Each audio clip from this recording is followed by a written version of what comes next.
Amanda Seyfried is apparently not effing apologizing after the pressure that she's received from right-wingers over the things she said after Charlie Kirk was assassinated. She responded to people saying, you need to take back the memes that you posted, saying, I mean, for F's sake, I commented on one thing. I said something that was based on actual reality and actual footage and actual quotes. What I said was pretty damn factual, and I'm free to have an opinion, of course. And so why are we talking about this? One, I think she's a good actress, and I love that she's being bold and not backing down. I think that she's been great in a lot that she's done. But also, because I think this is emblematic of, thankfully, after a couple of months, there's been a real turn in how free people are to just be honest and admit reality around Charlie Kirk, his wife, the organization, all of that stuff. Because immediately after the killing, which was tragic and was terrible and shouldn't have happened, there was an all-out effort to stamp out anyone acknowledging who Charlie Kirk had been. And there was a lot of pressure, and a lot of, especially celebrities, didn't want to weigh in, didn't want to get involved in it because it might, end up losing them, a project or a little bit of money. And so I appreciate when someone doesn't do that. And Amanda Seyfried is a great example of that.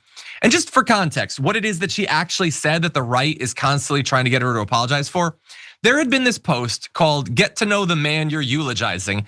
And all the post did on the different slides you could click to was just show different quotes of his, things that he said, not just things he said to build his brand, to draw attention, to make money, to earn audience share and all that stuff. He was super happy to have out there when it was benefiting him. But as soon as his allies realized it really paints him in a really negative light, all of a sudden you're not supposed to acknowledge it. And so she said in response to that, you can see down below, he was hateful. That's it, that's her opinion. You may not like that, and that's fine. You can complain about it. You can even post about it. But this is goddamn America. She's allowed to have that opinion. I think it's based in some pretty firm evidence there, and it was provided in that post. She eventually posted this on her stories. You can't invite violence to the dinner table and be shocked when it starts eating. Now you might say that's unfair or whatever, but it's her interpretation that that's what he and others like him were doing. And there has been a lot of normalization of calls for violence and brutality and all that. And that is now the world that we live in. I didn't try to bring that world, but I think a case can be made that people like Charlie Kirk, his organization, and others who have patterned themselves after him did do that. And regardless of whether you agree with that, she's able to have that opinion.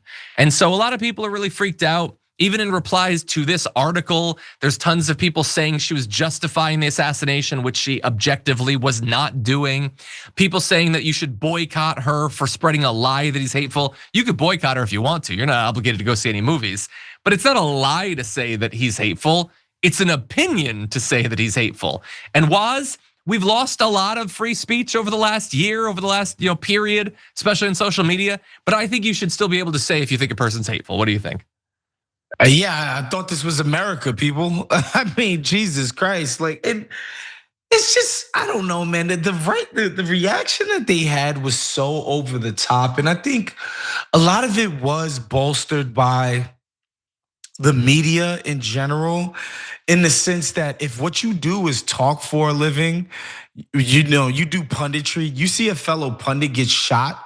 I think a lot of them lost their bearings because just in a way that's completely understandable. It literally hits close to home where somebody you see as a peer gets killed for basically doing the same job as you.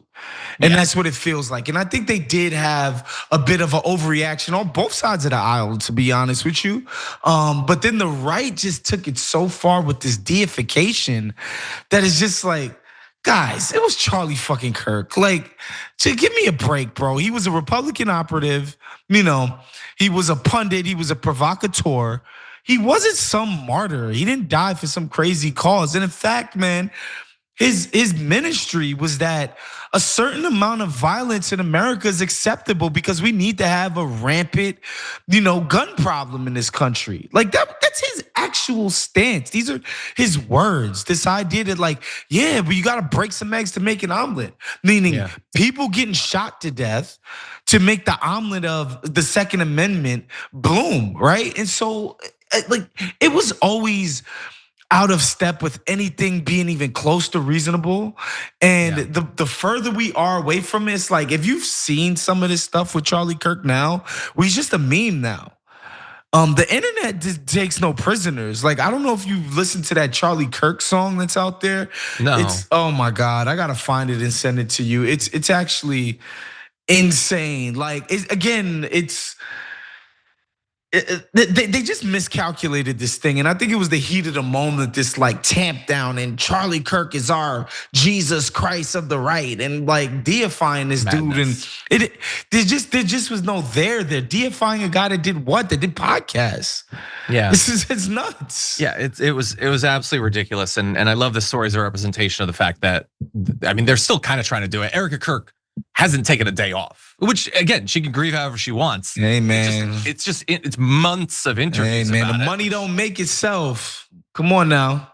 Allegedly, but yeah, I look. And by the way, when it happened, there were some people who were posting some stuff that I definitely would not, even if I wasn't doing this job, I wouldn't post. You know, that's that. But if you want to post just a quote of his, you can do that, man, or at least you should be able to do that. I want to fight for a country where you're still able to do that, but there's a lot of people that free speech is a slogan. That's all it ever was. And you pointed out, yeah, a little bit of violence is okay. Wait, not us. It's supposed to be like elementary school kids that get shot, and people in churches, kindergartners. They're supposed to be being shot, not us. Not the people calling for people it. at the AME church in South Carolina. That's who gets shot. Exactly. And so again, he shouldn't have been shot. I don't want people doing this sort of work to have to live in fear. Nothing like this should happen. But just because it happens, it doesn't make him Martin Luther King Jr., man. It does. He's Ben Shapiro. He's Michael Knowles. He's Matt Walsh. That's what he is. He's one of those people propped up by big donors or whatever to create like a media infrastructure. And that's fine. You shouldn't be killed as a result of that. But you're not a historic figure, and we don't need statues of you. John, I've shared the Charlie Kirk song with producer Ash and you. If there's any way we could play at least a minute of this beautiful Charlie Kirk record. Ash, can we do that? Ash said no, absolutely not. Ash is saying no. Okay, I haven't seen it, so I don't want to. She was just shaking her head. You can't see her on camera, but yeah, she was just shaking her head. Okay, I will watch it though. I can promise that. Apparently, I'm seeing in the chat that Hassan sings it a lot on his stream. It's too good. It's too good. Okay, I don't know. But don't kill me, everybody.